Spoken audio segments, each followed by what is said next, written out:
Le festival en Beaujolais, 37e édition 2019, va commencer le 22 juin à Anse avec une rencontre avec Jean-Claude Galota et se finira le 26 juillet à Tarare avec Hôtel Dalida, spectacle de chant sur Dalida fait par Claudine Lebègue et chanté et créé par Claudine Lebègue. Voilà. Alors ce festival, il a toujours la particularité d'être sur tout le territoire du Beaujolais, sur 16 communes, plus 2 communes sur l'Accord, ce qui fait 18 communes, plus une Chirouble, ce qui fait 19. On a voulu une programmation familiale, tout public, et nous avons travaillé tous ensemble, le Centre culturel associatif en Beaujolais, pour arriver à ce dosage. Nous avons voulu qu'il y ait des artistes du territoire, des artistes de la région. Nous sommes derrière eux, nous allons les chercher et nous allons les mettre en valeur. Ça fait partie aussi de nos objectifs cette année. Et puis ensuite, le participatif.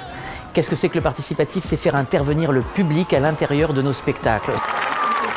Le CCAB est itinérant hein, et le festival est itinérant aussi. Ça veut dire que, comme on l'a dit, 19 communes vont recevoir les spectacles du festival. Ça pourrait suffire. Nous, ça ne nous suffit pas. On veut mettre en valeur les lieux. Car qu'est-ce que c'est qu'un festival? C'est aussi redonner une force à un territoire, à des lieux, et on ne les a pas choisis par hasard. Donc vous savez aussi que le CCAB n'utilise pas que des théâtres. On va dans les salles des fêtes, les cours d'école, certains lieux, des places publiques qui ne sont pas obligatoirement faits pour le spectacle. On leur redonne une identité, on leur amène quelque chose en plus, en supplément, qui fait que le public, quand il va venir, quand il va découvrir tel cours d'école, quand il va découvrir telle place de village, va se dire « Ah mais oui, mais ce lieu est beau, on a envie de s'y promener ». On va inciter au tourisme, à la promenade, à la découverte. Qui découvre un spectacle découvre aussi un pays, un territoire, un lieu, une commune. C'est là où on va mettre aussi notre énergie parce que ça fait partie de notre ADN.